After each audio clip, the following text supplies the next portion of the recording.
What's going on, everybody, and welcome back to a brand new episode on my channel. As always, I'm Jay, and today, guys, I'm going to be talking to you about Spider-Man Miles Morales. Now, guys, I got mine on the PS4 because, if you haven't heard, there's a shortage of PS5s. Plus, even if there wasn't, I don't like to get new systems until all the bugs and kinks have been worked out.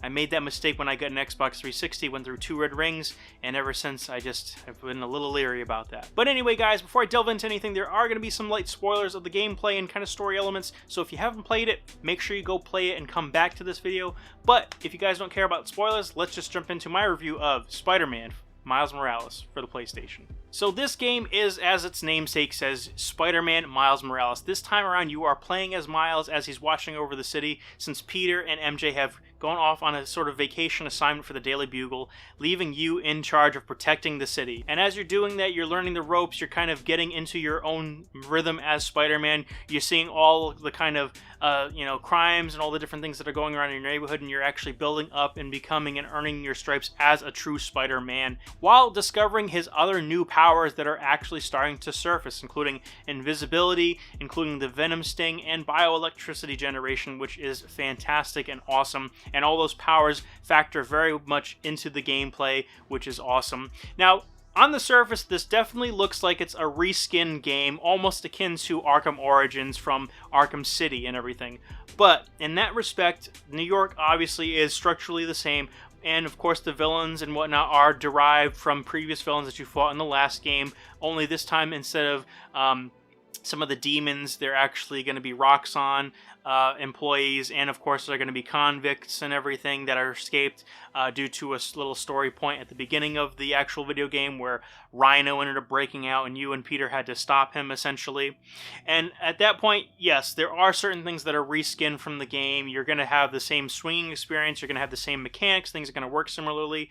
The major difference comes in the fact of who the story is about and the little nuances that are given to Miles as opposed to Peter. Plus, the way the story is, the way that Miles is and his attitude and kind of his body language and everything is totally at the forefront, and definitely something that the developers ended up tweaking for sure. And all that stuff being said, it culminates into this game, which at the end of the day could have been just a glorified DLC romp and added into there, but they ended up beefing it up, making the story awesome, making the action amazing, no pun intended, and actually making a very touching and awesome story for me personally, and a challenging gameplay experience that has that air of familiarity, which makes it fun as hell. And guys, when they first announced Miles Morales PS4 Spider-Man game, I was a little surprised and shocked. I was like, okay, they're not going to do a direct sequel with Peter's Spider-Man, what's going on? But at the same time, I'm like, hey, this is pretty cool, it looks awesome, and the way that they teased the things inside of this game really ended up getting me interested. And I was on the fence for a little bit, especially growing up. Peter Parker has always been my Spider-Man. Obviously, there's been different dimension stuff, and Miles first appeared in the Ultimate Spider-Man where Peter got killed and everything. And I mean, the thing is like, when it comes to different versions of the characters, it's very hard for me to kind of connect. But oddly enough, Miles has been one of those rare instances where they made a new version of the hero, and he stands on his own. Not to mention the fact that him and Peter have worked well together, and the way that they've incorporated him into this story is so awesome, and it makes so much sense because him and Peter are both Spider-Men. They're not alone, they've got each other's backs, and they can both take care and partner up and keep the city safe at different points in time and everything. And I think that that has been one of the best aspects of the video games, is that it took all the mythologies, kind of jumbled them up in a blender, and served them into this nice, cool, awesome video game dish, as it were, where the story makes sense, the gameplay is awesome. One thing I gotta say about this game that is better than the last one is I don't feel like there's a lot of low points in this. They cut out the fat and they just got straight to the awesomeness of it, where it's like the action is nonstop. Again, the story is so pertinent and awesome and poignant at points of the story, where it really gets to you. And then on top of that, they took all of the great gameplay mechanics and everything and ended up doing away with some of the overly kind of long quick time events and everything that kind of bogged down the last game to a certain degree. But overall, short of a couple little glitches here and there with the gameplay, none of which was like the infamous spider lamp incident, I guess, that one player had gotten, which went viral.